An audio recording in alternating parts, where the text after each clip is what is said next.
Officials that I'm talking to are pointing to this upcoming press conference that could start at any moment, where the Madison police chief will be giving the latest on this tragic situation at this Christian school in Madison. Reed. And staying on that shot right now, and you can see parents waiting outside that reunification center, and they are glued to their cell phones. So that's why we wanted to keep that shot on the air, because this is their story today, parents and the kids. We understand, Anna, that 200 families are connected to that Christian school. When you hear news there from our CBS affiliate that hospital is saying no appointments today, they're suspending all operations, what does that tell us about the all-hands-on-deck environment there at those hospitals? Well, that is a very bad sign that they are anticipating so many people coming in that they are shutting down operations for others. You also don't see anyone coming out of that school. So this could be, anything could be going on right now within those walls, which is extremely troubling. But certainly the fact that the hospital is preparing for multiple people to come in, that's evident. Also the fact that this situation is so fluid, there are no evacuations of students right now, so that is also very telling. And federal agents who are watching, who didn't have time to get there, who are watching this play out, they're taking note of that as well. No one is coming out, no one is exiting, and you can just imagine what these parents are going through, anxiously waiting. It's unimaginable. And for those of you who may just be tuning in there in the palm of your hand to CBS News 24/7, streaming coast to coast and worldwide, just once again a mass shooting at Abundant Life Christian School in Madison, Wisconsin. A Facebook post from the Madison Police Department says police are investigating that shooting. The post, though, goes on to say multiple injuries reported. They also say, Anna, this remains an active and ongoing investigation. More information will be released when available. They are also saying people need to avoid the area, roads blocked off, giving the area of that, and then the media staging as well. How important is it from your perspective as somebody whose bread and butter quite literally is looking at crime and public safety, that people honor what police are saying and stay away from that area while they investigate? In this crucial period of time where this is a very much an active situation, it is absolutely essential that people heed this. There's a reason that the police department puts this out. It's because they need their agents to be able to come to the scene and address the situation. Right now, it can be a chaotic situation. You have multiple teams of agents, and there's generally a lead and who will be distributing a strategy. But you're going to be having other agencies coming to support from nearby counties as well, and those roads need to be cleared also for ambulances to get to the hospital. So it's like a two-way street, and to have traffic on that road can just slow this down, and those could be life-saving minutes. So this is absolutely essential. Like I said, there is a reason that the police department is putting that message out right now at this time. Very important for locals to heed those warnings. About 5 minutes have passed since that promised news conference from Madison, Wisconsin police, and as soon as we see it, our viewers will see it. But in covering mass shootings, I've been on the scene of these situations, these tragedies before. And we start to see, speaking to your point of teams, we see one team of police officers at the scene of the shooting. They are there to make sure that the shooter is neutralized or down or arrested. They are also there to attend to the wounded, but they're also there to investigate what happened. And we also, from our affiliate, saw some police officers going in to one of the hospitals as well. When a police officer in the midst of this situation is seen going into a hospital, what could they be doing in that situation? Well, they could be there alerting the medical team with the latest updates. How many injured, how many casualties in total, the injured, the dead, what kinds of injuries, so that they can quickly prepare and get a medical team and a response right there at that front door, at that emergency room entrance, so they can triage as many patients as possible in that moment. Many of these hospitals have a plan in place for something like this, and so there's a lot of coordination between police who are responding to the shooting and those medical teams, and those are often set up. That line of communication has been established prior to this, because this is not, unfortunately in this country, this has become so common. This is not their first rodeo dealing with a mass casualty situation in Madison, Wisconsin, a large city.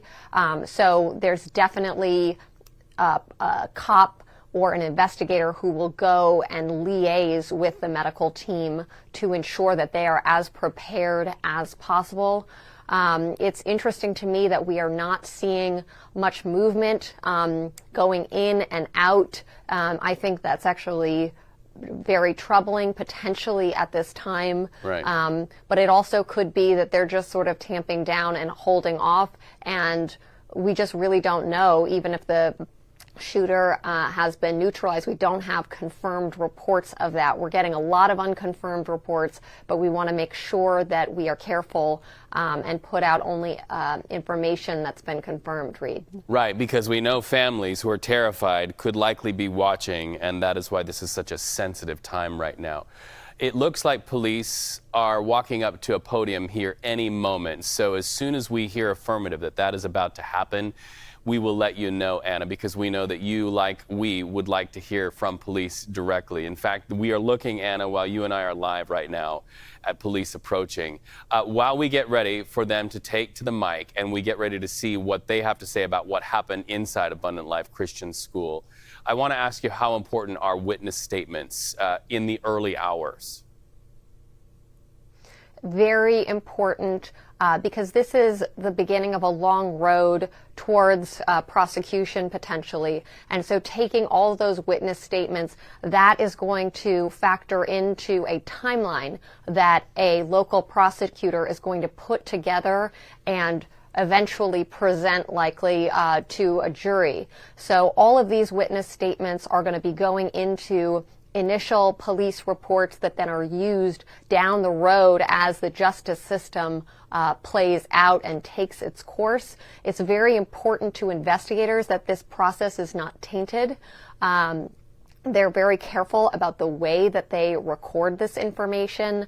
Their names are on this, and they're held accountable if anything goes wrong. So this is a complicated situation where you likely have multiple officers taking witness statements. Possibly that is already underway.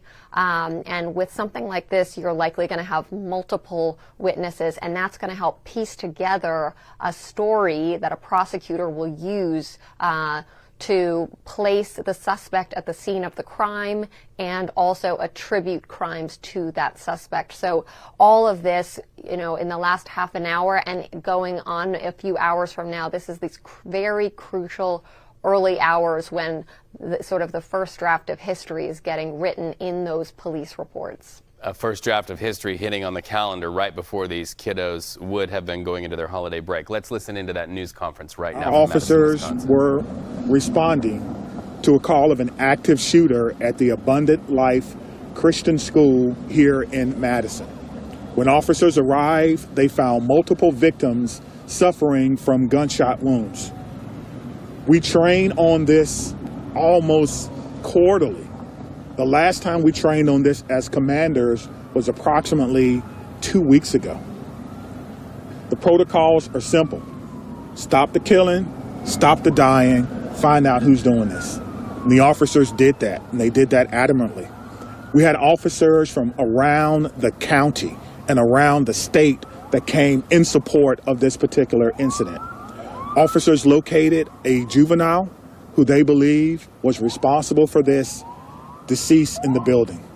Additionally, the officers began administering life-saving efforts to anyone who was wounded and making sure that those persons were transported. What we know is that a total of about 7 persons were transported from this scene to area hospitals for treatment. We know that at least 3 people have lost their lives, including a juvenile person. I don't have any other information about those persons who have lost their lives, and I'm not going to release that until we have, of course, spoken with family members and ensuring that they are fully aware of this tragic, tragic scene that occurred today. I want to thank all of the law enforcement partners and community members that came out to help, our friends at the ATF. I've gotten calls from my friends at the FBI, the State Patrol, the Sheriff's Office, Monona Police Department, our fire department. It goes on and on and on. Because this is something that we all prepare for, but we hope we never have to do. As you can see, we have a unification center that was immediately set up where parents and guardians and loved ones and grandparents wanted to get information about their loved ones, and we wanted to make sure that they were unified immediately. So we were doing more than one thing at one time. We're still going through methodically clearing that school, clearing every vehicle, and making certain that there's no other threats to this community, which we believe there are none. We immediately alerted our mayor's office, and I've been on the phone with her and her office constantly. We also alerted Madison schools. We put the schools on lockdown, but there's no threats to MMSD schools at this time. But we wanted to make sure that we did our due diligence in this particular case. Again, we're still going through collecting evidence, collecting information, making sure that our community is safe from what is a sad day for our community and for our country. And we have to do a little bit better.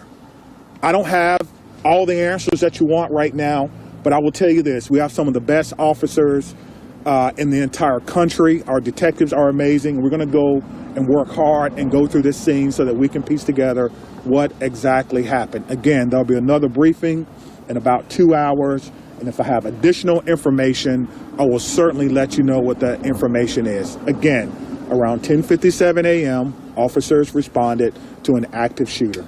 They responded per our protocol. They found the person who they believe was responsible, who was down, deceased. We know that it's juvenile. We know that there are other persons who have lost their lives. We know that we've transported about 7 people after giving them life-saving measures. It's important to notice, too, that about 3 miles from here is our training center. Today, our special event team medics were in training. And so they got to practice in real time. They left the training center immediately and came down here and doing in real time what they were actually practicing for. And that's why training is so important, and making sure that we can provide the best possible training and the best possible response for our community members. I'm asking everyone to send your heart.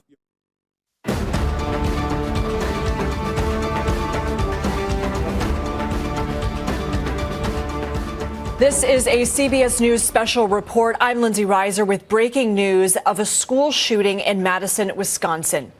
An investigation is underway at Abundant Life Christian School after a gunman opened fire this morning.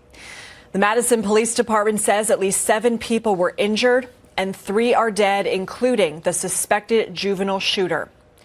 This is a map of Wisconsin where you can see Madison there at the southern border, close to it at least. The police chief just spoke about the investigation moments ago. Today, around 10:57 a.m., our officers were responding to a call of an active shooter at the Abundant Life Christian School here in Madison.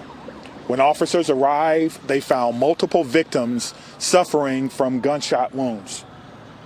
We train on this almost quarterly. The last time we trained on this as commanders was approximately 2 weeks ago. The protocols are simple. Stop the killing, stop the dying, find out who's doing this. And the officers did that, and they did that adamantly. We had officers from around the county and around the state that came in support of this particular incident. Officers located a juvenile who they believe was responsible for this deceased in the building. Additionally, the officers began administering life-saving efforts to anyone who was wounded and making sure that those persons were transported. What we know is that a total of about 7 persons were transported from this scene to area hospitals for treatment. We know that at least 3 people have lost their lives, including a juvenile person. I don't have any other information about those persons who have lost their lives, and I'm not going to release that until we have, of course, spoken with family members and ensuring that they are fully aware of this tragic, tragic scene that occurred today. I want to thank all of the law enforcement partners and community members that came out to help, our friends at the ATF. I've gotten calls from my friends at the FBI, the State Patrol, the Sheriff's Office, Monona Police Department, our fire department. It goes on and on and on. Because this is something that we all prepare for, but we hope we never have to do. As you can see, we have a unification center that was immediately set up where parents and guardians and loved ones and grandparents wanted to get information about their loved ones, and we wanted to make sure that they were unified immediately. So we were doing more than one thing at one time.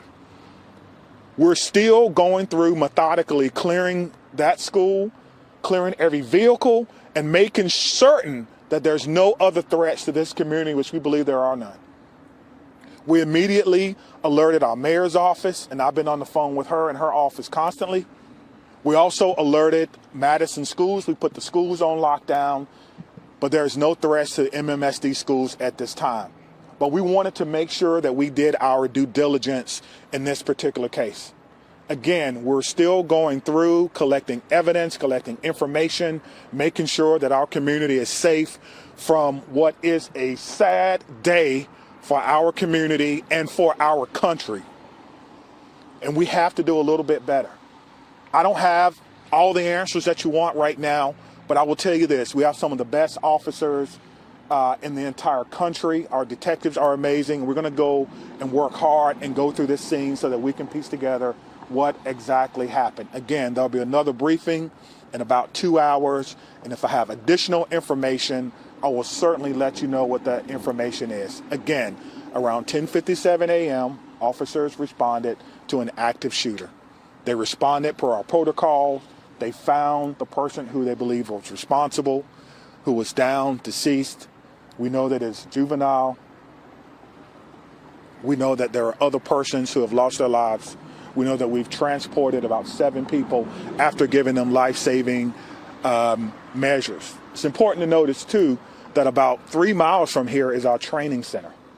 Today, our special event team medics were in training. And so they got to practice in real time. They left the training center immediately and came down here and doing in real time what they were actually practicing for. And that's why training is so important, and making sure that we can provide the best possible training and the best possible response for our community members. I'm asking everyone to send your heartfelt wishes and prayers and thoughts yet again to a community, but this time it's my community. Dylan? Yeah, can we start over here with questions? Chief, you mentioned you're a father, you're the police chief here in Madison. What emotions are you feeling right now after going through all that? To be honest with you, I'm feeling a little dismayed now. I'm so close to Christmas. Every child, every person in that building is a victim and will be a victim forever. And these types of trauma don't just go away. And we need to figure out and try to piece together what exactly happened. And right now, my heart is heavy for my community. My heart is heavy for Madison, and we have to come together as a community and figure out what happened here and make sure that it doesn't happen in any other place that should be a refuge for students in our community. You're right there. What sort of gun-related policies, if any, were in place at the school, and did the school have metal detectors? I'm not aware that the school had metal detectors, nor should schools have metal detectors. It's a school. It's a safe space. So I don't know. Again, it is a private Christian school. It is not under the authority of MMSDs, and that is something that we would have to look into. Chief, of the 7 victims, how many are students? How many are teachers? We're not going to give. I'm not going to give any information about who the victims are, whether they're students, staff, or parents, because we need to make sure that we can notify people. I think that's the most important thing before we go any further. But police didn't. They never fired their weapons. That is correct. Correct. I don't know if it's a male or a female, but the police department did not fire their weapons. Thank you. Scott, are there 3 fatalities you mentioned, including the suspected shooter? That's correct. Yes, sir. 3 total. That's correct. Are the 7 that was transported, are the 3 fatalities within that 7 or addition to that? Yes, within that 7. Yes, thank you. Was the shooter a student at the school? We believe the shooter was a student at the school. Yes. What can you tell us about the status of the other transports? We know that they range from minor injuries to life-threatening. I know that's a huge, spectrum, but that's what we know now. And so we need everyone, again, to send your thoughts and your prayers out to them. One thing I do know is that we have some of the best medical care in the country here in Madison. And so we hope that everyone will recover. But at this time, we don't know. So we did just get an update from our command post. 5 deceased at this time, 5 injured. So a total of 10. So a total of 10. Again, this is a ever evolving situation. Just hearing that, what does that make you think? How does that make you feel?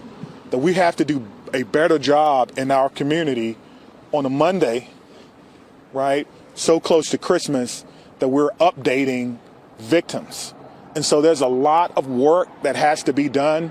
And we're committed to doing that work. We just ask for your patience.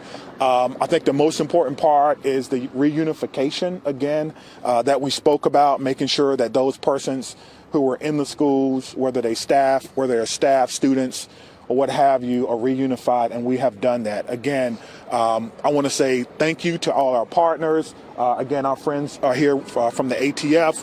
They're going to help us. I heard the question about the gun. I don't know yet, which is why we have a great partnership with the ATF that will help us determine the origin of this gun and where it happened. So I'm going to leave it at that, and we will have another press conference. Stephanie has the location.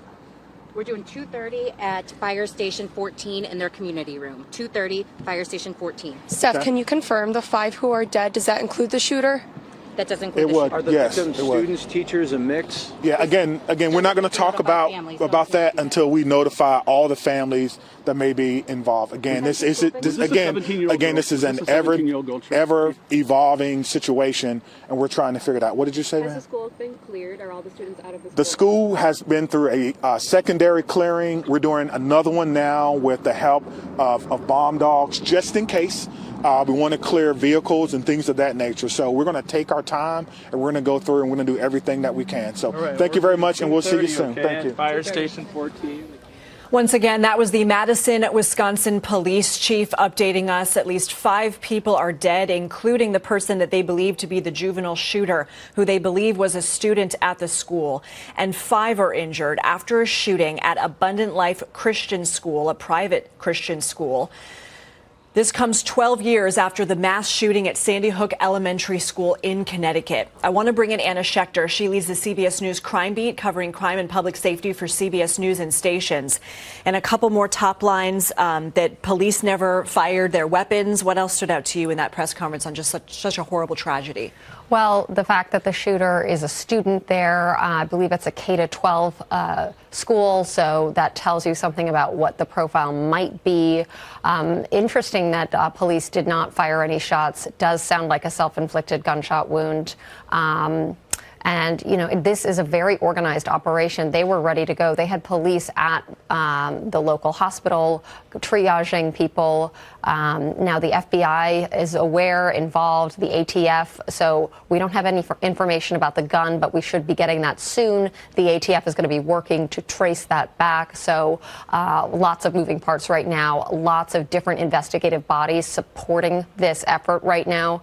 And it is just an unimaginable tragedy that we hear about so often. Unfortunately, we heard the police chief there saying they train for things like this all the time. Unfortunately, their commanders, fortunately or unfortunately, how you want to look at it, their commanders trained just 2 weeks ago on an active shooter situation. And he said they've already gone through the building a secondary time to clear. He said they're going in again with bomb dogs and also to clear vehicles. Can you help describe what's being done right now? Sure. What they do is a sweep of the school. So they don't know if the shooter had other plans. Sometimes you have somebody with a gun, but who also has an improvised explosive device that they've placed somewhere else. So everybody is on maximum high alert, and they are sort of playing out multiple scenarios for other threats.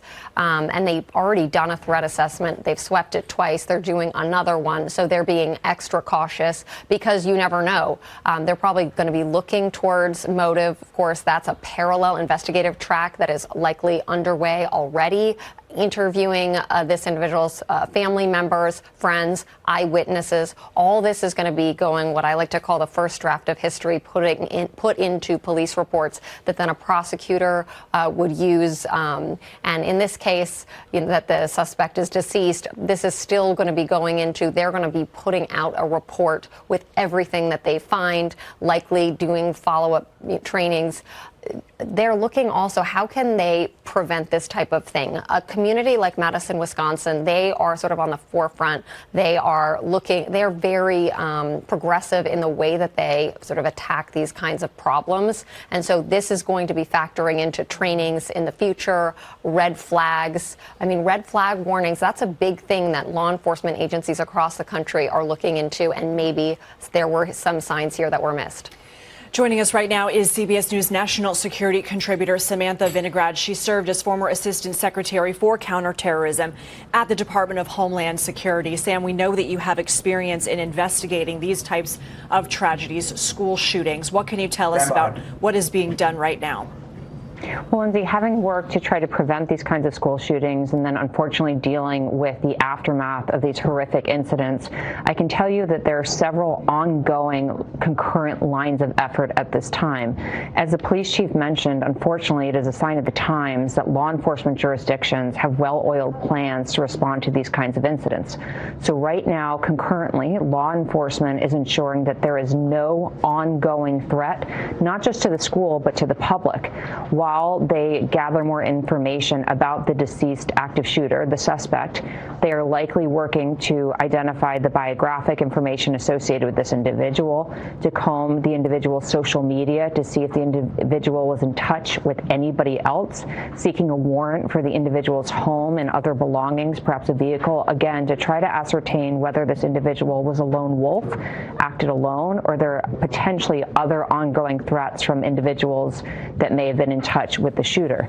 At the same time, law enforcement and medical personnel are, in the first instance, always most focused on containing the threat and providing medical support to the victims. We heard from the police chief that medical support was provided very quickly, not only because the emergency units train on these situations in such a rapid fashion.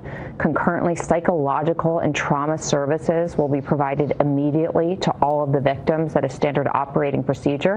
And reunification, we know a reunification center has been set up. Reunification of parents, family members, not just the students, but affected administrators and faculty is also underway. I will note, we have heard, Lindsay, that the FBI and the ATF are aware of the incident and working with state and local law enforcement. This is a Christian private school. There could be a hate crime or counterterrorism nexus, which authorities will investigate. All right, Sam Vinograd, thank you. Our thanks as well to Anna Schechter. To recap the breaking news from Madison, Wisconsin, at least 5 are dead and 5 injured after a shooting at Abundant Life Christian School, which has nearly 400 students from kindergarten through 12th grade. Police say the juvenile suspect, who is believed to be a student at the school, is among the dead. CBS News has learned President Biden has been briefed. Our coverage will continue on CBS News 24/7, your local news, and tonight on the CBS Evening News. This has been a CBS News Special Report. I'm Lindsay Reiser. So picking up where Lindsay Reiser left off here on CBS News 24/7, having heard from Chief Sean Barnes there with a question for all of us. How does this make you feel? What does this make you think? This is a time right now when you hear of a mass shooting anywhere in these United States, but also at a school where information is power. So let's go and listen to what police are saying right now. Let's continue the conversation. Today, around 10:57 a.m., our officers were responding to a call of an active shooter at the Abundant Life Christian School here in Madison. When officers arrived, they found multiple victims suffering from gunshot wounds. We train on this almost quarterly. The last time we trained on this as commanders was approximately 2 weeks ago. The protocols are simple. Stop the killing, stop the dying, find out who's doing this. And the officers did that, and they did that adamantly. We had officers from around the county and around the state that came in support of this particular incident. Officers located a juvenile who they believe was responsible for this deceased in the building. Additionally, the officers began administering life-saving efforts to anyone who was wounded and making sure that those persons were transported. You're going to hear numbers of the injured and the dead throughout this broadcast and future broadcasts of CBS News and CBS News 24/7. That's because things change minute to minute. That was the official word from the police chief there in Madison, Wisconsin. But we are also now starting to hear from witnesses. Let's listen to that. Safe. Let's go to Merrill Hubbard now, who I understand has had the opportunity to speak with someone who was at the scene today. Merrill? Yeah, hi, Eric. We're still right by the Quick Trip. We just heard Sean Barnes wrap up with his presser and giving us some information. Now we know that 5 people are dead and 5 more injured. And here with me is Guy Nelson. He is a neighbor who lives nearby. Can you tell me a little bit of your experience here today? Yeah, I was inside and I came out to see my brother.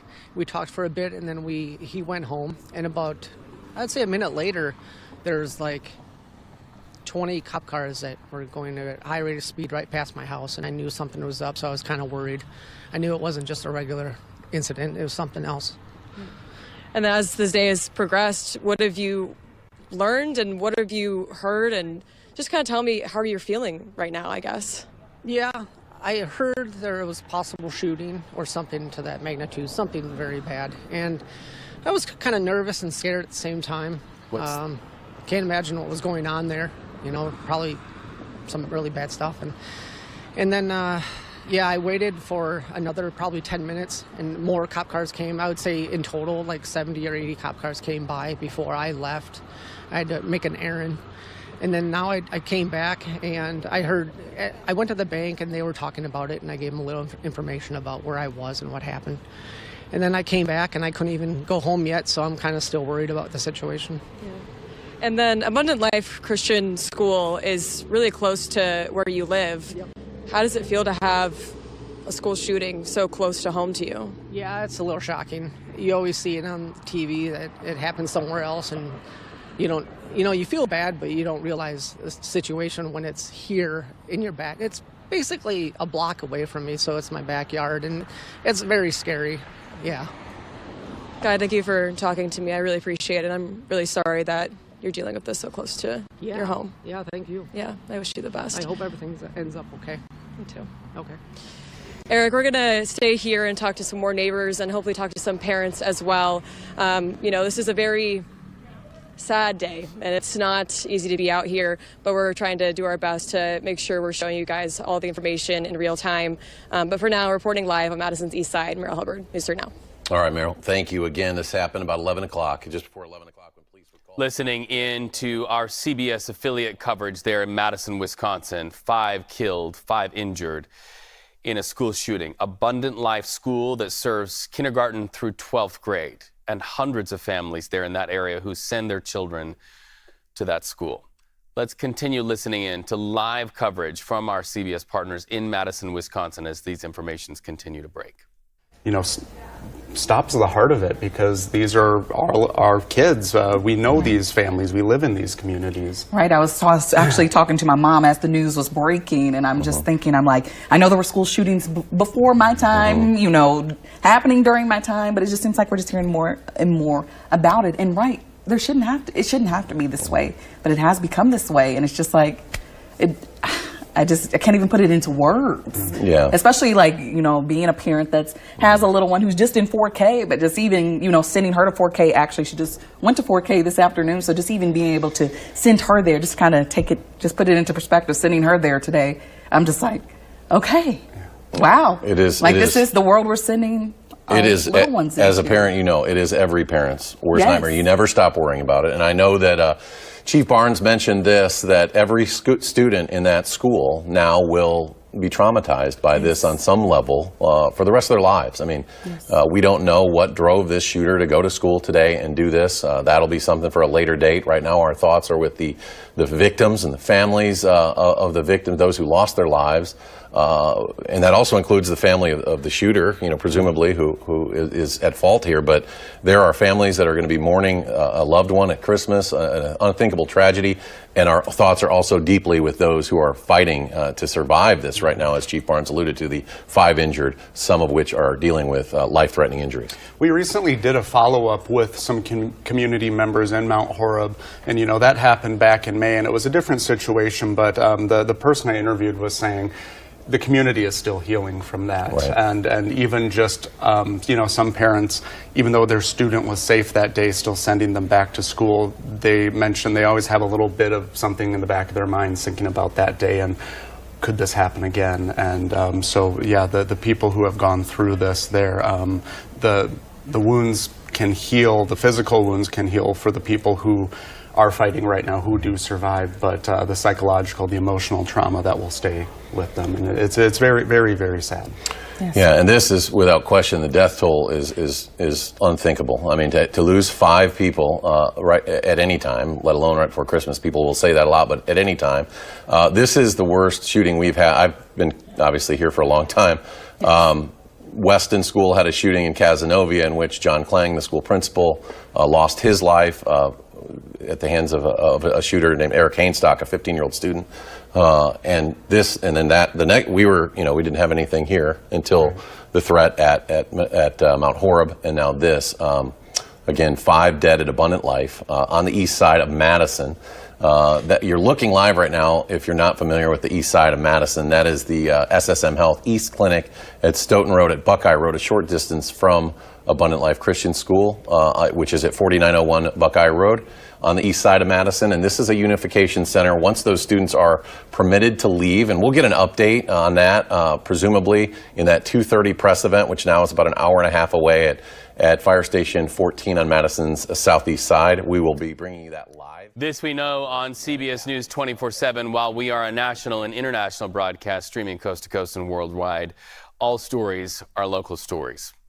Our thanks to our CBS partners there in Madison, Wisconsin, who are bringing and breaking that news to people who are most affected there where this tragedy is played out. A shooting, a school shooting, a mass shooting, a deadly one at Abundant Life Christian School in Madison, Wisconsin. We're also hearing from the feds. The FBI Milwaukee says that they are on the scene and assisting local law enforcement officials at Abundant Life Christian School in Madison, Wisconsin. This is their statement following an active shooter. They go on to say, we will update with further information once it is available. But as we continue to look at the pictures and the images that are coming in, the response of a community to a tragedy once again in these United States, we want to sort of debrief in the last minute we have with you what we know. Police responded to reports of an active shooting on the inside of Abundant Life Christian School. When they got there, they immediately saw the wounded and, tragically, the dead. We understand at this hour from police that the latest numbers are here. 4 killed at the school. Suspect also found inside the school deceased. Police say they didn't have to fire 1 bullet. That suspect, believed, by the way, to be a student, found dead inside that school. They are not saying if this was a student of Abundant Life Christian School, but indeed a student. CBS News 24/7 in your communities will continue covering this story and all of the angles that are yet to come out of it. Continue watching CBS News 24/7. We thank you for tuning in.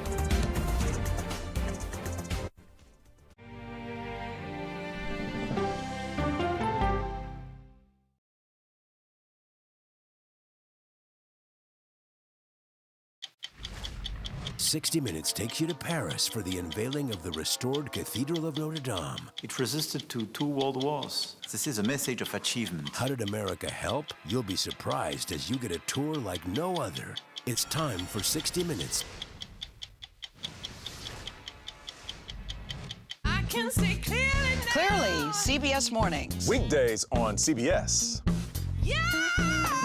Tony, you coming? No, I'm going to stick around for an hour. CBS Mornings Plus with Adriana Diaz and Tony DeCopel, right after CBS Mornings. It's just like mornings. Plus fun. Go to the ends of the earth. Right now. We got something crazy. And reach for the stars. Here we are. Time. Yes, it's my comeback. Hey, this is pretty fun. But wait, there's more. Experience thought-provoking. Welcome to the idea of being a human being. Innovative and truly original reporting. Look through a telescope and go, wow. Because there's always something new under the sun on CBS Sunday morning. An original documentary from CBS Reports. Since you started La Soup in 2014, do you have any sense as to how much food you've rescued from the landfill?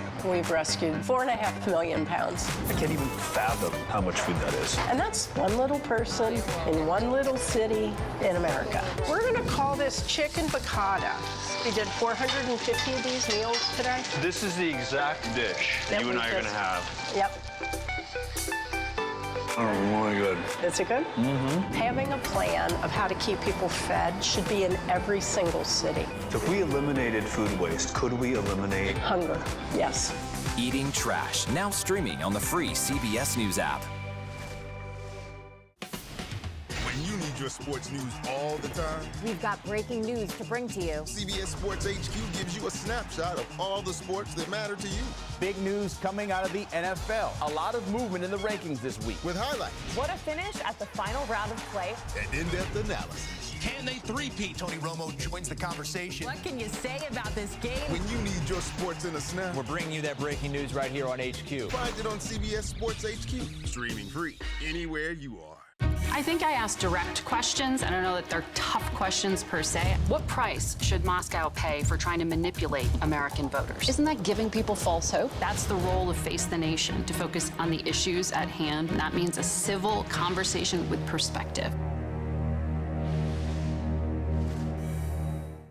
Don't miss true crime anytime you want, anywhere you go, with 48 Hours Podcasts. Real crimes, real lives, real justice. Listen to 48 Hours Podcasts wherever you get your podcasts. Eye on America, weeknights on the CBS Evening News with Norah O'Donnell. You've probably heard of the NCIS from the hit TV series, but we're about to take you inside its real-life work. Listen to 48 Hours NCIS early and ad-free on the 48 Hours Plus subscription on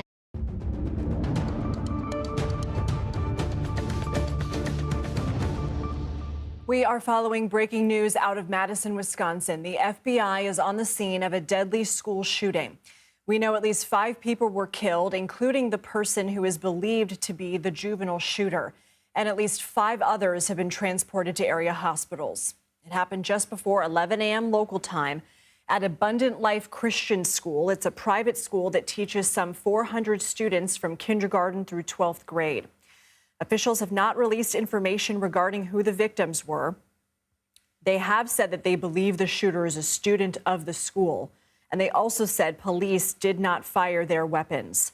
President Biden has been briefed on the incident. The FBI and the ATF are on the scene assisting in the investigation. Today, around 10:57 a.m., our officers were responding to a call of an active shooter at the Abundant Life Christian School here in Madison. When officers arrived, they found multiple victims suffering from gunshot wounds. We train on this almost quarterly. The last time we trained on this as commanders was approximately 2 weeks ago. The protocols are simple. Stop the killing, stop the dying, find out who's doing this. And the officers did that, and they did that adamantly.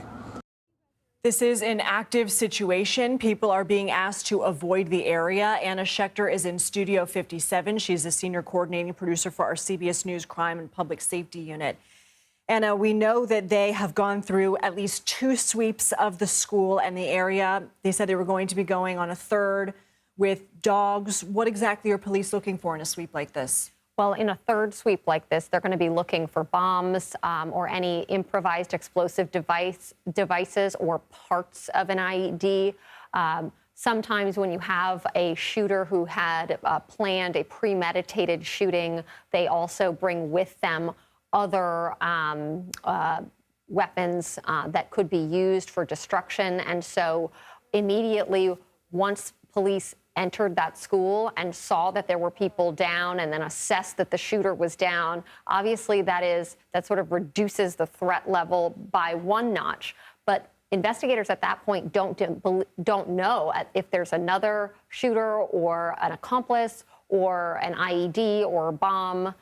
So obviously, they need to be on high alert, in particular because school was in session. You had multiple classrooms, multiple staff and teachers, hundreds of people in this building. So those kinds of sweeps are crucial and are, frankly, that's protocol after something like this happens. You mentioned school in session. I believe their last day of school, according to their website, was Friday. They were supposed to be on break starting a week from today on the 23rd. We know from their website this is a 28-acre campus, which includes athletic fields, play areas, and parking. Are they combing through every acre of this property? They are. They're going to have to because they know that a lot of school shootings, as we've seen, they happen within those 4 walls. But school shootings happen at the football field. They happen just outside. And we should really, when we do these assessments, we should be counting all of those because the data would actually be even higher. Right now, a school setting is the 3rd most likely place for an active shooter situation to carry out in the United States. That is a massive statement that we are now at this place. I mean, we all know this happens all the time, but it really is astonishing. An active shooter situation, this could have been so much worse. What's interesting to me, the sheriff came right out and said it at that presser that the police did not fire any shots. So we believe that it was a self-inflicted gunshot wound. But as you've said, this is a massive campus. So when they do that bomb sweep, I mean, this is multiple investigative bodies, multiple police officers who are going to be dispatched and do a full sweep of the entire campus. And we know that in the press conference, the police chief was asked about security at the school. He said this wasn't part of the public school system, so he couldn't speak to what they had. But we know, according to their website, they serve approximately 200 families from some 56 different churches in the area who are all represented in the student body. Now, what can you tell us about security and how it may differ between a public school in the public school system and a private institution like this one? Well, it's a great question. The police chief said there were no metal detectors, and he even said there shouldn't have to be, indicating that public schools in that area, that there's no mandate in the Madison area for a metal detector at all public schools. But you do have things like resource security officers, so police who their job is to be in the schools generally at most of these public schools. That is not necessarily true for a private school because they have generally their own private security. So I think we're going to be learning a lot in the next few hours about how that played out, what their own private security team might have done, and how they even detected that this was going on and who responded first. I imagine that the Madison Police Department would have been right there immediately. You also had the Dane County Sheriff's Office assisting. They would have sent their officers just as soon as they got word from Madison. You had the local FBI, different offices, including Milwaukee even, going physically to assist. And then, of course, ATF is also right there helping. They're going to be tracing that gun. We expect to hear probably by tomorrow we'll have the make and model of that gun. And all of this is happening in tandem. Multiple investigative lines occurring at the same time, Lindsay. And so obviously with all these agencies being involved now, it's sort of piecing together the puzzle now that this tragedy has unfolded. One of the big questions, obviously, how did this juvenile get a gun? Now that we know that the person believed to be the shooter, who is believed to be a student at the school, is deceased, how do law enforcement agencies work around piecing that puzzle together, finding the motive, finding all of these pieces of information? Well, they're going to be going to the family to interview them and to also recover all the electronic devices that this person had, phone, laptop. They will quickly, since they know who the perpetrator was, they can trace that at the crime scene. When something like this happens, it's pretty easy to see exactly who the perpetrator was, which will sort of kick into a quick warrant. And then sometimes, though, depending on how tech savvy the suspect was, it could take some time to get into those devices. So sometimes it might even take a week for us to really learn all of the details of this person's life online. Was this person a gamer? Did this person post something, a manifesto, or sort of a justification for these actions, or a reason? And investigators, the FBI in particular, has a special division that will go in and search the dark corners of the web, looking for any footprint from this suspect that will lead to motive. All of this is going to be moving very quickly, and there's the same amount of momentum to figure this out as if the suspect was not deceased. I do want you to stay here on set with me, but I want to bring in CBS News national security contributor Sam Vinograd for more. Sam, unfortunately, you have a lot of experience in this kind of work. Can you tell us right now some of the top lines for you from what we've heard so far and the facts of the case and what's being done right now? Well, unfortunately, Lindsay, as someone who worked to try to prevent these atrocities and then to respond in their aftermath, I am unfortunately unsurprised that there has been yet another school shooting in this country. What I am deeply focused on right now, of course, is the actual impact on the victims. We understand that the jurisdiction in question did have rapid response plans to respond to a school shooting in their area of authority. That response typically involves a range of different law enforcement units as well as medical personnel. What we understand currently, and I'm going to stress the currently here, Lindsay, because as we saw with the Uvalde school shooting, the timeline in these incidents often does take several days, if not weeks, to piece together. So we do understand right now that law enforcement and medical support was provided quickly. What we cannot say for certain right now, and what the police chief emphasized, is that he cannot say with the utmost clarity that there is no ongoing threat at this time. What we do know is that there is an identity on the suspect, the active shooter, who is deceased, and likely warrants being developed right now to search the individual's electronics, and in particular to see if the individual was in touch with anybody else. That is incredibly important so that law enforcement can understand whether there is an ongoing threat to the public. When it comes to motivation, the FBI will likely be working with state and local law enforcement to ascertain whether there was any sort of hate crime or counterterrorism nexus associated with this shooting at a Christian school. And if that's the case, the federal authorities will likely be even more involved. Last point, Lindsay, is as we think about response, the response does not just end today. The response is going to be in terms of medical support, physical medical support to the victims, as well as ongoing trauma support that can be provided by state and local authorities as well as federal authorities. But the ongoing impact of the shooting will likely last a lifetime, Lindsay. Certainly, the police chief said as much, saying that everyone in that school is a victim and that this will stay with them their entire lives. I do have to update all of our viewers, Sam, that while we've been talking, we did get notice that the police say they've made an error in their press conference, and the correct number of deceased and injured, the number of deceased is 3, the number injured is 7. Now, prior, when police were holding this press conference, they said that that deceased number did include the person they believed to be the shooter. We will need to work to get that clarification on whether that includes this in this updated number. Police had erroneously shared that 5 were deceased. So now I can tell you 3 deceased, 7 injured. We are working to find out if the number of deceased does include that shooter. But Sam, maybe you can sort of help us understand that in a chaotic time like this, the information is constantly changing. It is, and it's a balance. I think it is prudent for law enforcement as well as potentially other state and local officials to brief the public on what they know in that moment. It is helpful to share whatever information there is to try to calm the public down and to reassure the public that the law enforcement and medical authorities are doing everything possible to stabilize the situation.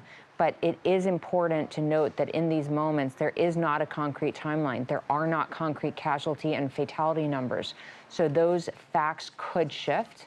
In addition to that, any information on the suspect will also shift. So there may be an identity released later today, but when it comes to motivation, I do want to warn our viewers not to jump to any conclusions.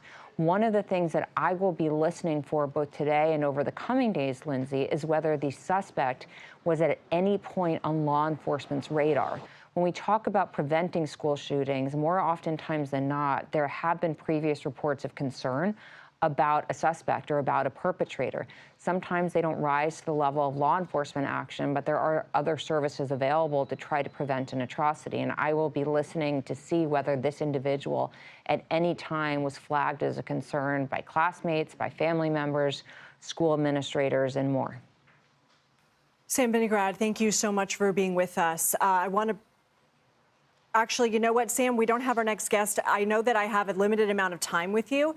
And so I do want to ask you, we had spoken a little bit about it with Anna, but when we have the FBI, the ATF, all of these agencies, local and federal and state, coming together to work together, who typically takes the lead in something like this, and how do they work together, and what information are they trying to uncover? Why do so many agencies sort of descend on this area at a time like this? Well, the lead investigatory body, Lindsay, could change any minute based upon what we believe the motivation of the suspect was. So if there was, for example, a hate crime or counterterrorism nexus here, the FBI could assume the lead in the investigation. What we have to remember is that law enforcement entities at all levels of government, state, local, and federal, all have different capabilities to bring to bear. So the ATF, for example, is going to be key when it comes to tracing the gun. The FBI is going to have incredibly useful assets when it comes to investigating a hate crime or a potential counterterrorism incident as well. At the same time, however, state and local authorities know their communities, Lindsay, and they are very well positioned to gather information on the suspect, to identify whether the suspect ever encountered law enforcement before, to work in the community with the victims and the individuals that knew the suspect to try to piece together a picture of what happened.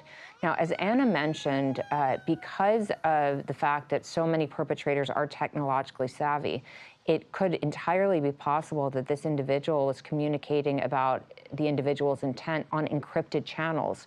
That's where work by the federal authorities to obtain a warrant and to dig deeper into this individual's profile, if they get a warrant and can access encrypted platforms, will be incredibly instructive. But this is a team effort. Even if federal authorities do at some point assume the lead on the investigatory side, they're in the lead. That doesn't mean that state and locals, law enforcement, are not an incredibly important part of the picture.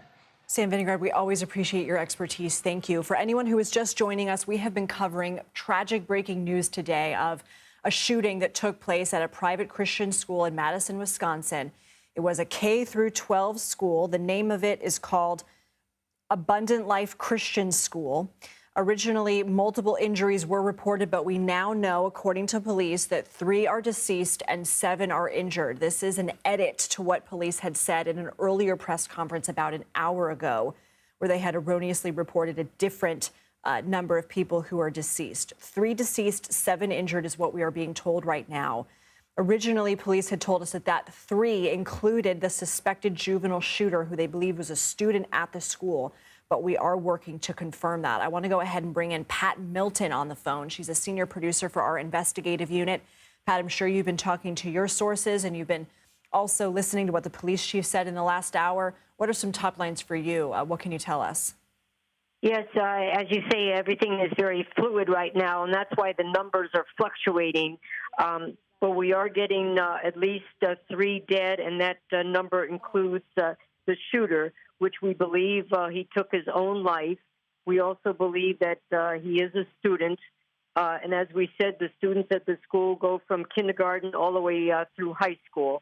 And that we do have at least 5 injuries. We don't know if those injuries are all from gunshot wounds. And Pat, what questions are you asking your sources right now? What are you trying to get answers to? Well, one of the main key is motive. Why did this happen? We know that we believe that one of the deceased is a teacher. So we don't know if there was a dispute. We don't know if there was bullying. We don't know what the motive was for this student to suddenly open fire in his school. So we're digging back and trying to find out. As Anna and Sam reported, they are looking at his background. They are looking at school records. They're looking at his home, trying to get his computer and a laptop and also his phone to see if there's any kind of clue as to what led him to do such a dastardly act. Well said, Pat. Thank you. I want to go ahead and play some sound because CBS News spoke to a neighbor who was in the area when the shooting happened. And this is what he told us he saw. I came out to see my brother. We talked for a bit, and then he went home. And about, I'd say a minute later, there's like 20 cop cars that were going at a high rate of speed right past my house, and I knew something was up, so I was kind of worried. I knew it wasn't just a regular incident, it was something else. It's that intuition that people know when something is wrong. Let's go ahead and bring Anna Schechter back in. Anna, since we've been talking, you've been on your phone, you've been talking to sources in your team. Any other updates coming in? Well, I mean, we know that you're not allowed to bring a gun within 1,000 feet of a school in Wisconsin. Wisconsin does not have red flag laws where you can petition a court to take guns away from someone who might be a high risk. But generally in Wisconsin, you need to be 18 years old to possess a rifle or a shotgun. We're still waiting to hear about what kind of gun was used, but generally 18 would be that age. Which someone in 12th grade could be. We don't know the age of the person believed to be the juvenile shooter who is believed to be a student, but we know that this is a K through 12 private school. That's exactly right. So we're just looking at that, and we are waiting on an ID of the shooter, and I think we're going to be learning a lot more in the hours to come once we get a profile. And as Pat mentioned, a motive, because obviously that will be the number one question on investigators' minds. Also, they want to know if there was anyone who supported this act, who encouraged this person online, or who provided material support. So these are all big questions. Or provided the weapon. We have seen a couple of cases recently in which the parents of school shooters were charged in this situation. I have to be very clear. We have no idea that that is the case in this situation, but it is always something that we are watching and listening for in a case like this. I do want to go ahead and bring in Weijia Jiang, who is with us now, I believe, at the White House. Yep. Weijia, we know that the president has been briefed. What else can you tell us? That's right, Lindsay. That's about the extent that we know now, that he has been briefed on the situation and what investigators know to this point. But the president has not made a statement yet. But, Lindsay, it was just 2 days ago that he issued a lengthy statement to mark the anniversary of the Sandy Hook shooting in Connecticut, and, of course, the devastating and sickening similarity between today's shooting and that one is that it involved students at a school. And I can tell you that, in that statement, the president talked about how even though it was such a tragedy, he did think that there was hope born from it because there was so much more attention put on school shootings after that one in particular. And, he talked about all the things that he had done in his presidency to try to curb gun control and try to make sure that there was some kind of progress toward reforming gun laws. And so he talked about the executive orders that he signed. He talked about the work that he had been doing with Congress to pass historic legislation. Although, Lindsay, I have to say, he ended by saying still more must be done. Congress has an obligation to do something in order to protect our children and communities from this scourge of gun violence, which, of course, just 2 days later certainly rings true, Lindsay. And I imagine he will continue to be briefed by his team here at the White House as we learn more information as well. All right, Weijia Jiang, thank you so much. I mean, bringing Anna back into the conversation, we know there's a political divide about what needs to be done over something like this. I mean, for example, I was in Tennessee when the horrific shooting happened at Covenant, the Catholic school there. After that, there was a petition for the legislature to have some kind of gun regulation. And actually, the legislature in April of this year passed a law allowing some teachers to carry firearms in schools. So some sort of swing the other way. But when we talk about the statistics about what's happening, I mean, you and I both have some data in front of us, and that is, according to the American College of Surgeons, they found since 1970, the number of school shootings annually increased more than 12 times. I mean, the data here is pretty disturbing. And particularly going back to 2010, since then it has really exploded. The number of shootings in our country has exploded. As I mentioned before, in 2022, educational settings were the third most common location for active shooter incidents to occur. So this isn't just a shooting. This is an active shooter situation where police are responding. The shooter is at large. In this situation, it appears that the shooter then took I believe we could say his or her own life. We don't have the profile of the shooter yet. But the third most common, I mean, it makes sense because we're covering this. I think our viewers are constantly reading about this. The most recent really high-profile school shooting was the Appalachia High School shooting in Georgia.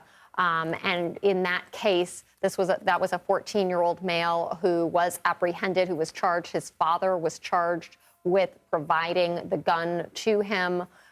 This was a teenager who came from a home where his mother had multiple kind of interactions with law enforcement. She'd been arrested several times. There was drug addiction in the home. And this was a kid who really needed mental health care. And his grandmother was trying to get that for him. And the most tragic situation occurred. And there were 4 people killed and multiple people injured. And now we're just a couple of months later in a similar situation, this time at a Christian school in Wisconsin. And 2 days removed from the 12th anniversary of the Sandy Hook shooting as well. Yes. Pat Milton, are you still with me? All right, we lost Pat Milton on the phone, but let's go ahead and recap for our viewers what we're talking about right now. This is a breaking news situation out of Madison, Wisconsin, an active shooter situation in which the shooter, believed to be a juvenile, believed to be a student at the school, and believed to be deceased.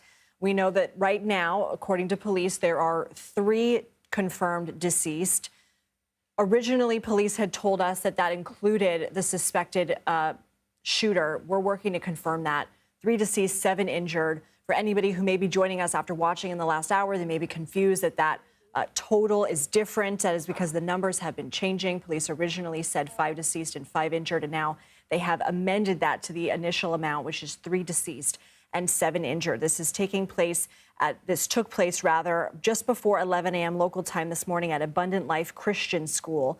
We heard from the Madison Police Department Police Chief Sean Barnes, who said that their priority is to stop the killing, stop the dying, and find out who's doing this. I believe that we are able to play some of the police chief's press conference that took place in the last hour. If we have that racked up, let's go ahead and listen to what some of what he said. Today, around 10:57 a.m., our officers were responding to a call of an active shooter at the Abundant Life Christian School here in Madison. When officers arrived, they found multiple victims suffering from gunshot wounds. We train on this almost quarterly. The last time we trained on this as commanders was approximately 2 weeks ago. The protocols are simple. Stop the killing, stop the dying, find out who's doing this. And the officers did that, and they did that adamantly. Unfortunately, police say they train for this all the time and that they just trained a couple of weeks ago. I want to bring in former FBI Assistant Director and current public safety consultant Brian Botig, who's with me now.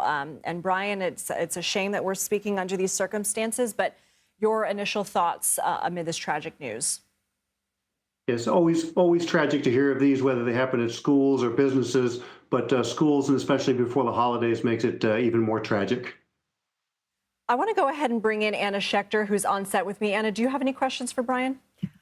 Sure, Brian. Just in terms of what goes next in this investigation, since the suspect is now deceased. How does that, in your view, how does that change the way investigators are carrying out this next phase where they're going to be learning as much about him as possible? Sure. I think there's probably four things that are going to be happening. One is securing the scene and scenes. So the scene at the school is obviously one of them, but there's going to be other locations such as the suspect's house and other cars or locations that he may have been present at some point in this. The second thing that they're going to be doing is obviously seeking accomplices to figure out if there's anybody else who may have been involved in this. For example, a family member that may have provided guns, friends, or other classmates, somebody who may not have been involved in the actual shooting, but maybe the preparation for it and or any planning that went into this beforehand and should have known to have reported this. Third thing that they're going to be doing is tracking weapons. When they do the searches at the house, they're probably going to be very cognizant that there may be booby traps or other, devices that may have been left behind at the house. So they'll be very cautious and careful when they go into that house. And then tracking the weapons that were used in this event, not only to where they just came from, whether they were supplied by friends, family, where they were purchased, but tracking them all the way back through ATF records, back to the actual origin of the purpose of the purchase. And then finally, seeking the motivation for this. The motivation is probably the least important, and it provides the least amount of satisfaction to grieving victims, but it's certainly something that's important to figure out why this happened. All right, Brian Botig, thank you both to you and Anna Schechter. You both are going to be with me on the other side of this break. We are going to take a couple-minute break. We will be back on the other side of this with more news on this breaking situation. You're watching CBS News 24/7.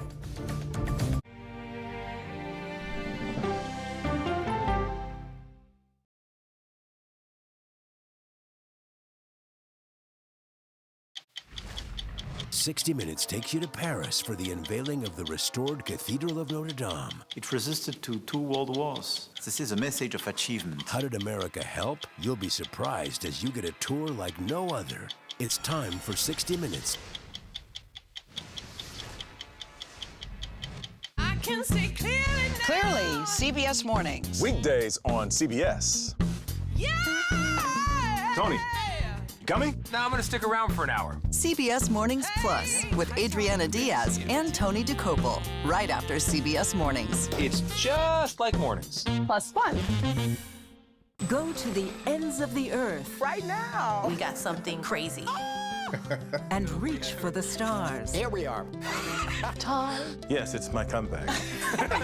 Hey, this is pretty fun. But wait, there's more. Experience thought-provoking, Welcome to the idea of being a human being. innovative, and truly original reporting. Look through a telescope and go, wow. Because there's always something new under the sun on CBS Sunday morning.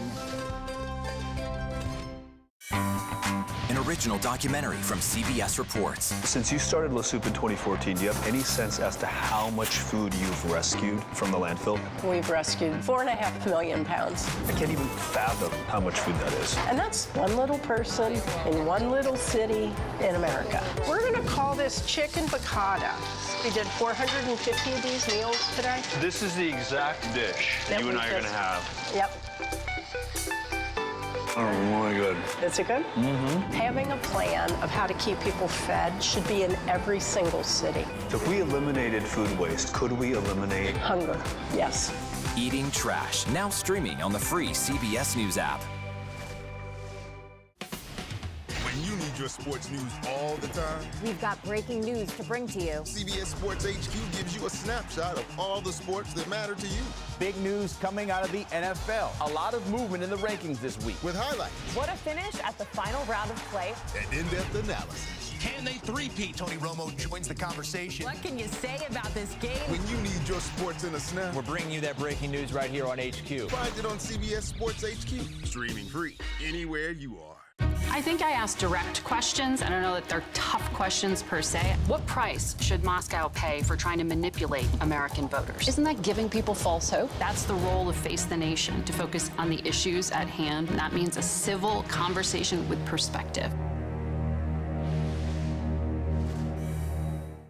Don't miss true crime anytime you want, anywhere you go with 48 Hours Podcasts. Real crimes, real lives, real justice. Listen to 48 Hours Podcasts wherever you get your podcasts.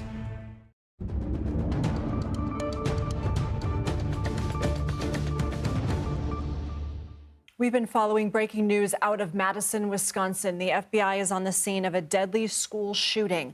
We know at least 3 people were killed, believed to include the juvenile shooter, who is also believed to be a student at the school, and at least 7 others have been transported to area hospitals.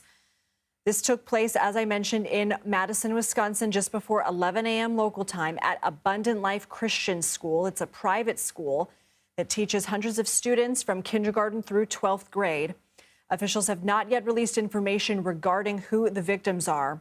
We know that the president has been briefed on the incident, and the FBI and the ATF are on the scene and assisting in the investigation. Here's the Madison police chief. Today, around 10:57 a.m., our officers were responding to a call of an active shooter at the Abundant Life Christian School here in Madison.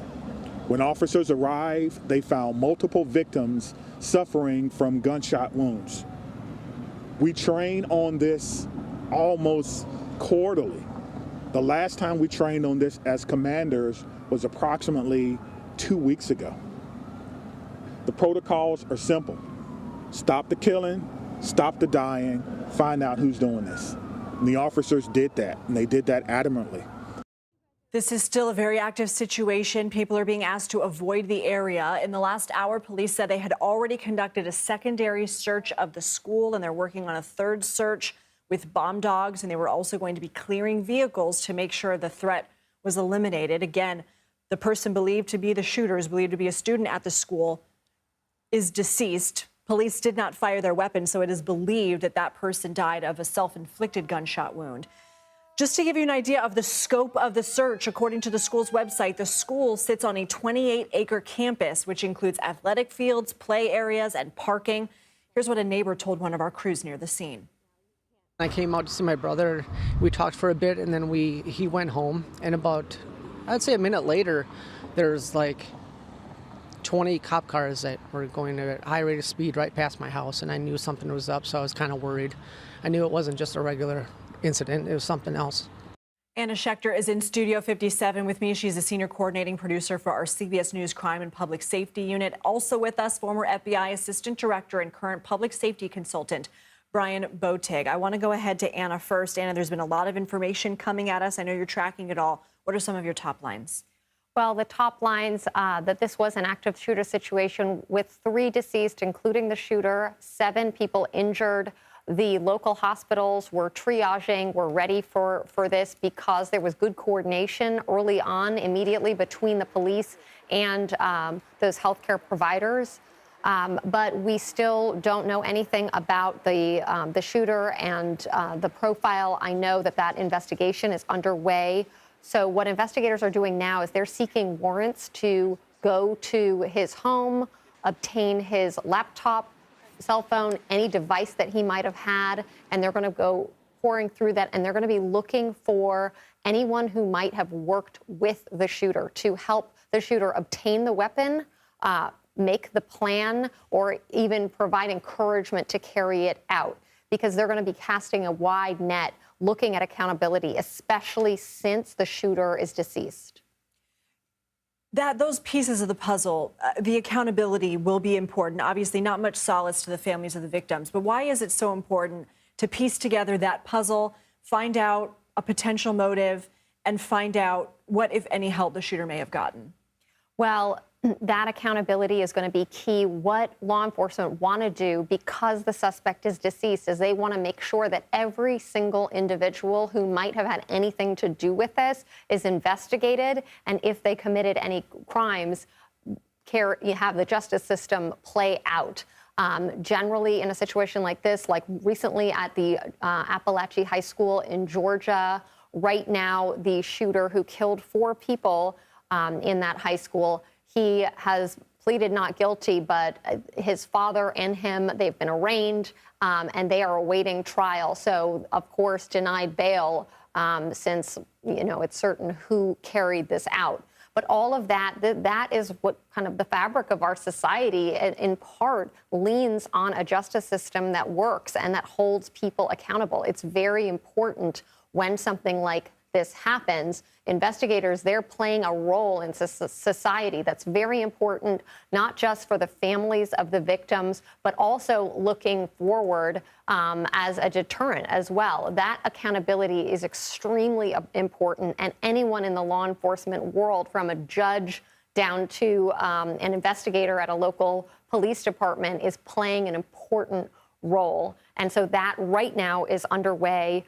This just happened a few hours ago. There's still so much unknown. And police, there are multiple teams of investigators carrying out and chasing down different lines of investigation. Of course, the family of the shooter is going to be, number one, a primary target of questioning for investigators, as well as eyewitnesses, people who might have known the shooter, any red flags. All of that is being gathered right now, and I'm sure investigators are asking the public to help put the pieces of this puzzle together. Anna, thank you. I want to, before we go to Brian, bring in CBS News Milwaukee reporter Adam Reif. Adam, I believe you're at a fire station in Madison. This is where the next press conference will be held. First of all, what are you learning so far, and what questions will you have at this press conference? That's correct, That's correct, Lindsay. Within the hour at 2:30 local time is the expected news conference. That's in about 55 minutes or so. And as you can years, different locations as authorities try to spread out. They're moving the investigation to different areas. They're also trying to keep people away from ground zero where this happened. So there's a hospital location, there's a reunification zone. They're also trying to keep media in this area for the next stage of the briefing. So we expect to have that within the hour. A big question, as your guest just said, is how this person was able to get the gun. And that'll be a question for ATF as well as local police. That's one of the big things that we want to know, is how old this person was and how they were able to get the gun, what type of gun as well. A lot of people jump to conclusions, obviously, every time something like this happens and we have in mind what kind of gun this was. We certainly want to know for sure. One thing that we learned from the news briefing originally a couple hours ago from the police chief here in Madison was that this being a private school, it does not fall under the same standards and purview as the local public school district. And so when it comes to security and some of the measures, the physical measures in place to keep somebody out, to keep this school safe, we simply don't know yet. We don't know if metal detectors were at this school. We don't know what type of private security they may have had, if they had it at all. This was a K-12 school. It is a smaller school, about 200 families, some 350 to 400 students. So it is a smaller school compared to the others here in Madison. We don't know if the security measures were the same as other public schools at this time. So that is one as well. And as we were talking about maybe the formula for how this works, the investigation, as the expert just said, they're going to go to the family and talk about some of the forensic issues, the laptops, who may have helped this person, what type of writings they had online. They're also going to look at some of the security video as well, whether it's outside or inside, and see how this person was able to get in. So that is what we expect to ask about. We're hoping to get answers. Of course, it's a very fluid situation. As I'm sure you've said many times, even the death toll was revised a couple of times. It's now down to 2 victims dead and that shooter dead as well, for a total of 3. But with a lot of pieces moving and injured people still in the hospital, as the chief said, those injuries ranging from minor to life-threatening, we still have a lot more uncertainty for the rest of the day. I want to ask you another quick question, Adam, before we let you go, and that is that you're based in Milwaukee. It's very close to Madison, an hour and 20-minute car ride. Can you tell us about the shockwaves going through this community right now?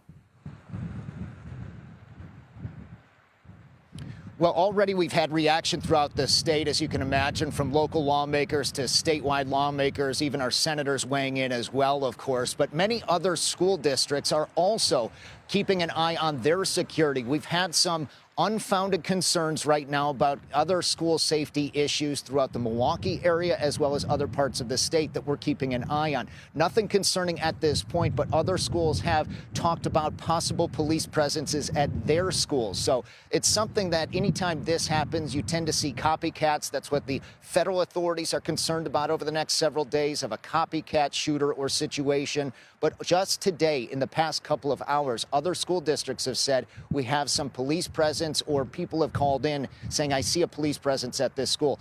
Nothing concerning at this point, nothing confirmed. And oftentimes it could be something innocuous, but people are on edge anytime something like this happens, whether it's in their communities or not.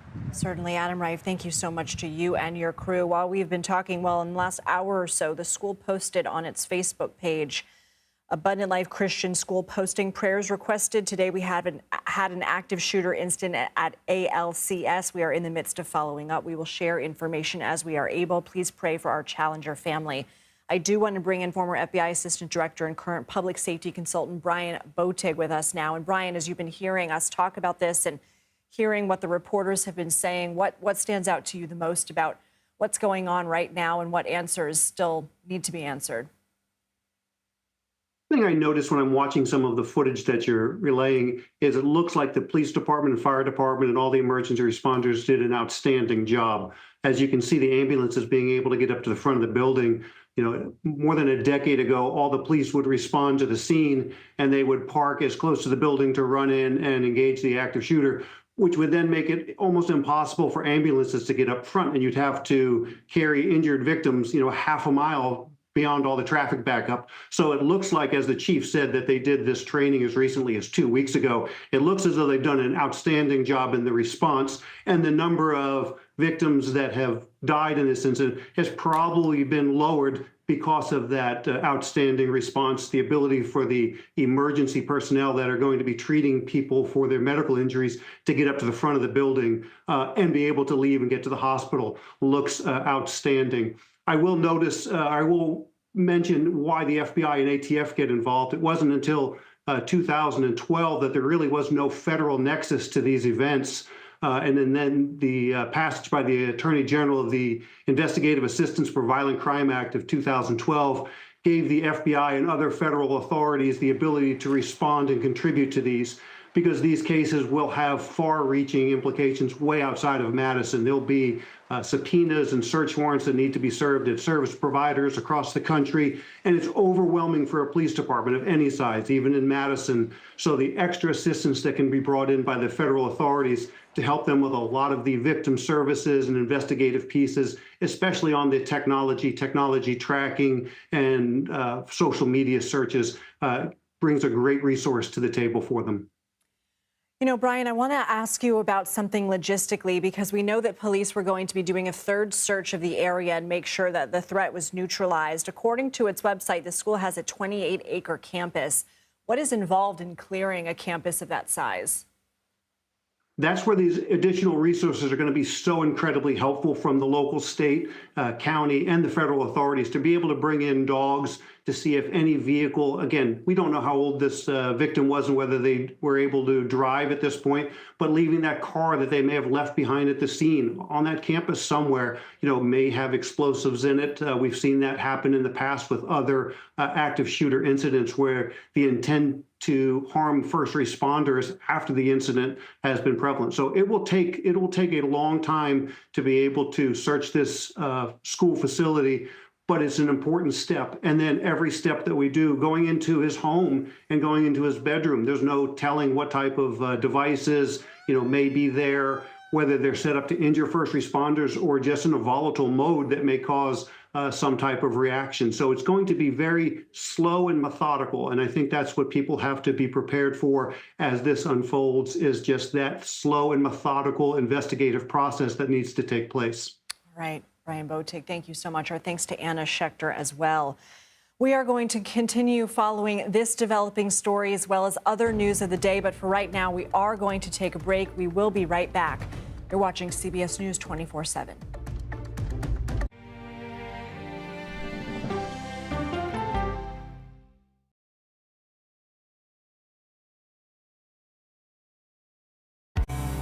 In a original documentary from CBS Reports. That desired farm, it's a wonderful place to raise children, and it still is. Promises broken. Black Americans have been the target of racism and discrimination pretty much from the time they acquired ownership in the land. Costing black farmers hundreds of billions in generational wealth. They did everything to make sure we were run off that land. But communities are uniting to continue the fight. Collective ownership is powerful. To keep their land and their dreams alive. To watch my children play on land that we own means everything. So land is power. Most definitely. 40 Acres and a Mule, now streaming on the free CBS News app. Go to the ends of the earth. Reach for the stars. Yeah, I just took off. That kind of thing. Oh, that's pretty good. Because there's always something new under the sun on CBS Sunday morning. I can see clearly now. Clearly, CBS Mornings. Weekdays on CBS. Yeah!